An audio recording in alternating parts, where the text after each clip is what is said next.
اعوذ باللہ من الشیطان الرجیم بسم اللہ الرحمن الرحیم وبہ نستعین وصلی اللہ علی سیدنا محمد واہل بیتہ الطیبین الطاہرین اللہم صلی علی محمد وآل محمد وعجل فرجہم۔ یہ 6th چیپٹر ہے اس کتاب کا، 3 دقیقہ قیامت کے۔ کل تک ہماری بات یہ ہو رہی تھی کہ جب آپ کوئی کام انجام دیتے ہیں اور اس میں اگر آپ کی نیت خالص ہوتی ہے تو وہ اعمال آپ کے بچ جاتے ہیں، ثبت ہو جاتے ہیں، اور اگر نیت خالص نہیں ہوتی ہے اور خدا کے لیے انجام نہیں دیا، ریاکاری کے لیے انجام دیا، تو وہ اعمال حبط ہو جاتے ہیں اور نلیفائی ہو جاتے ہیں۔ تو یہ جناب کہتے ہیں کہ جب میں نے دیکھا کہ میری کتاب سے میرے اعمال دھیرے دھیرے محو ہو رہے ہیں، مٹائے جا رہے ہیں، تو میں بہت ناراحت تھا اور مجھے سمجھ نہیں آ رہا تھا میں کیا کروں۔ تب یہ ملک جو ٹیبل کے پیچھے بیٹھا ہوا تھا وہ مجھ سے کہتا ہے کہ اگر تم اپنے اعمال صرف خدا کے لیے انجام دیتے ہو تو ان کی کوئی ویلیو ہے، تو ان کی کوئی ارزش ہے، لیکن اگر کسی غیر خدا کے لیے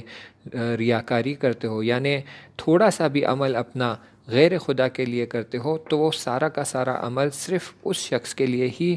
ارزش رکھتا ہے، خدا کے لیے کوئی ارزش نہیں رکھتا۔ مگر تم نے یہ کہاوت نہیں سنی، الاعمال بالنیہ، یعنی اعمال نیت سے وابستگی رکھتے ہیں، جیسی تمہاری نیت ہے اتنی ہی ارزش تمہارے اعمال کی ہوگی۔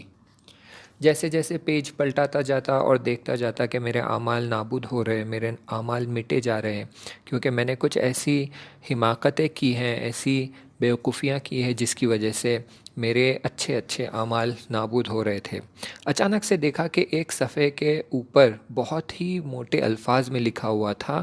نجات ایک انسان، یعنی ایک انسان کو نجات دینا، یعنی ایک انسان کی جان بچانا۔ مجھے بہت اچھی طرح یاد ہے یہ ماجرا کیا تھا، اور میں نے بہت خدا کا شکر کیا کہ الحمدللہ ایک کام تو میں نے خالصانہ خدا کے لیے کیا، کیونکہ یہ کام میں نے واقعاً خدا کے لیے خالصانہ کیا تھا۔ ماجرا کچھ اس طرح تھا کہ ہم لوگ تفریح کے لیے گئے تھے ہمارے دوستوں کے ساتھ، اور وہیں اطراف میں ایک نہر تھی، اور نہر میں پانی بہت تیزی سے بہہ رہا تھا۔ اچانک ہم نے دیکھا کہ ایک چھوٹا بچہ نہر میں گر گیا ہے اور پانی کے بہاؤ سے بہا جا رہا ہے، اور اگر اسے کسی نے نہیں بچایا تو وہ ڈوب جائے گا۔ تبھی میں نے نیت کی کہ میں جاؤں گا اور اس بچے کو بچاؤں گا، لیکن میرے دوستوں نے مجھے روک لیا، کہا کہ نہر کا پانی بہت تیز ہے، اگر تم جاؤ گے تو شاید تم بھی ڈوب جاؤ گے، اور شاید یہ بچانے کی جگہ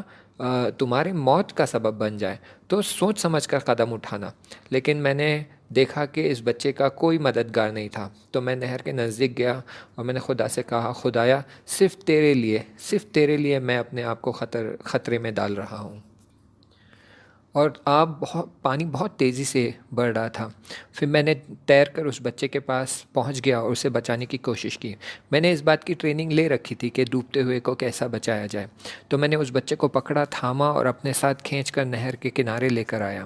بلکہ یہ نہر نہیں، ایک ڈیم تھا، اور ڈیم کے پاس جو پانی جمع ہوا تھا وہاں کا ماجرا تھا، اور پانی کا بہاؤ بہت تیز تھا، ممکن تھا کہ ہم دونوں ڈوب جائیں، لیکن بہت جد و جہد اور کوشش کی وجہ سے میں کنارے تک پہنچ سکا، اور میرے دوستوں نے مدد کی اور ہم دونوں کو اس پانی سے باہر نکالا، اور ہم سب نے مل کے اس بچے کی جان کو بچا لیا۔ اس بچے کے ماں باپ وہیں نزدیک تھے، وہ آ کر بہت خوش ہو گئے کہ بچے کی جان بچ گئی، انہوں نے بہت زیادہ شکریہ ادا کیا، بہت تشکر کیا، اور پھر ہم نے ان سے خداحافظی کی اور ہم واپس اپنے راستے پر نکل پڑے۔ جیسے ہی ہم جانے کی تیاری کر رہے تھے، تب اس بچے کے ماں باپ نے مجھ سے میرا نام، پتہ اور فون نمبر لے لیا تھا۔ جب میں اپنے اعمال کو اس صفحے پر لکھا ہوا دیکھ رہا تھا کہ ایک انسان کو نجات دیا، تو میں بہت خوشحال ہو گیا، کیونکہ ایک عمل جو میں نے خالصانہ خدا کے لیے انجام دیا تھا یہ اچھی طرح سے یہاں ثبت ہوا تھا۔ ایسے موقع پہ جب سارے اعمال محو ہو رہے تھے، سارے اعمال مٹے جا رہے تھے اور ساری بدبختیاں میرے سر پر پھوٹ رہی تھی، ایسے اعمال کی بہت سخت ضرورت تھی جہاں پر ایک عمل جو خالصانہ انجام دیا وہ میری مدد کرے، وہ مجھے نجات دے سکے۔ میں بہت خوش ہو گیا کہ میرا ایک عمل بہت ہی اچھے انداز میں اور موٹے الفاظ میں ثبت ہوا تھا۔ پھر اچانک میں نے دیکھا کہ یہ عمل بھی دھیرے دھیرے مٹا جا رہا ہے۔ بہت ناراحت ہو گیا، بہت پریشان ہو گیا، اور ملک سے متوجہ ہو کر کہنے لگا کہ مگر تم نے نہیں کہا تھا کہ جو کام خالصانہ خدا کے لیے کرتے ہو وہ ہمیشہ حفظ ہوتا ہے، وہ ہمیشہ ثبت ہوتا ہے، وہ کبھی مٹتا نہیں، پھر کیوں یہ عمل مٹا جا رہا ہے؟ تو ملک نے مسکراتے ہوئے مجھے کہا کہ تم سچ کہہ رہے ہو، جو کام خدا کے لیے خالصانہ کیا جاتا ہے اور صرف خدا کے لیے کیا جاتا ہے وہ ہمیشہ حفظ رہتا ہے اور مٹتا نہیں ہے۔ لیکن اگرچہ تم نے یہ کام شروعات میں خدا کے لیے انجام دیا، لیکن جب تم راستے میں گھر جا رہے تھے تو تمہارے فکر میں کیا باتیں چل رہی تھی، یہ تو ذرا سوچو، یہ تو ذرا دیکھو۔ تبھی وہ فلم میرے سامنے شروع ہو گئی اور میں دیکھ رہا تھا کہ جب میں اپنے دوستوں کے ساتھ گھر لوٹ رہا تھا تو میرے ذہن میں کیا کیا باتیں چل رہی تھی۔ میں خود کے بارے میں سوچ رہا تھا کہ ایک بہت ہی بڑا کام میں نے انجام دیا ہے، ایک بہت ہی خطرناک کام میں نے انجام دیا ہے، اپنی جان کو خطرے میں ڈال کر ایک بچے کی جان بچائی ہے۔ اگر میں ان ماں باپ کی جگہ ہوتا تو میں جا کر سب کو اس بات کے بارے میں بتاتا، اور جا کر اخبار میں بتاتا، اور جا کر ٹی وی والوں کو بتاتا، اور جا کر اس شہر کے میئر کو بتاتا، اور میئر بھی ایک اچھا خاصا موٹا ہدیہ اور پیسے کی رقم لا کر مجھے ہدیہ کرتا اور مجھے ریوارڈ دیتا کہ تم نے ایک بچے کی جان بچائی، وہ بھی اپنی جان کو خطرے میں ڈالتے ہوئے۔ بلکہ ہونا تو ایسا چاہیے کہ اخبار والوں کو اور ٹی وی والوں کو میرے پاس آ کر میرا انٹرویو لینا چاہیے کہ میں نے کیسے اس بات کی ہمت کی کہ اپنی جان کو خطرے میں ڈال کر ایک بچے کی جان بچائی۔ یہ کام کوئی آسان کام نہیں تھا، کوئی معمولی کام نہیں تھا، ایک بہت ہی بڑا، سخت اور سنگین کام تھا، اور یہ کام میں نے انجام دیا ہے، میں نے، تو میرا تو نام ہونا ہی چاہیے۔ اور پھر فلم میں یہ دیکھتا ہوں کہ جو چیزوں کی میں نے نیت کی تھی، جو چیزوں کے بارے میں نے سوچا، اگلے دن بالکل ویسا ہی ہوا۔ ماں باپ نے جا کر اس شہر کے میئر کو بتایا، اخبار والوں کو بتایا، ٹی وی والوں کو بتایا، اور میئر آ کر اس نے مجھے ایک بہت موٹی رقم ہدیے کے طور پر دی۔ اخبار والوں نے میری فوٹو نکالی اور اخبار میں خبریں چھاپی، ٹی وی والوں نے میری فوٹو نکالی اور انٹرویو لے کر مجھے ٹی وی پر دکھایا گیا۔ تو جو میں نے سوچا تھا وہ سب کچھ اگلے دن ہوا۔ پھر وہ ملک میری طرف متوجہ ہو کر کہتا ہے کہ تم نے شروعات میں کام تو خدا کی رضایت کے لیے کیا تھا، لیکن بعد میں اپنے ہی ہاتھوں سے اسے خراب کر لیا۔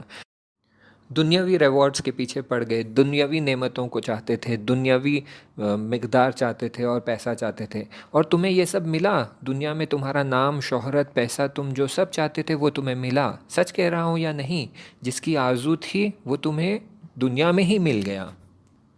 پھر میں نے کہا کہ تم سچ کہہ رہے ہو کہ میں نے ہی اپنے ہاتھوں سے اپنا کام خراب کیا ہے، اب بتاؤ میں کیا کروں، میرے ہاتھ تو خالی ہو چکے۔ تو وہ ملک جو میز کے پیچھے بیٹھا تھا اس نے کہا کہ بہت سارے لوگ ایسے ہیں جو جب کام شروع کرتے ہیں تو خدا کی خوشنودی کے لیے اور خدا کی رضایت کے لیے شروع کرتے ہیں، اما اس کے بعد انہیں کوشش کرنی پڑتی ہے کہ آخر تک اس نیت کو باقی رکھے اور اس اخلاص کو باقی رکھے کہ یہ کام صرف خدا کی رضایت اور خوشنودی کے لیے ہو۔ لیکن کچھ لوگ ایسے ہوتے ہیں کہ دنیا طلبی میں اور دنیا کے چکا چوند میں اور پیسے اور شہرت کے چکر میں ان کی نیت بدل جاتی ہے، اور دھیرے دھیرے یہ اخلاص جو ان کے دل میں خدا کے لیے تھا وہ کم ہو جاتا ہے، اور پھر یہ دنیا کے لیے کام کرنا شروع کر دیتے ہیں، دنیا کے لیے عمل انجام دینا شروع کر دیتے ہیں، دنیا کے لیے لوگوں کو مدد کرنا شروع کر دیتے ہیں، اور اسی طرح ان کے اعمال نابود ہو جاتے ہیں اور محو ہو جاتے ہیں۔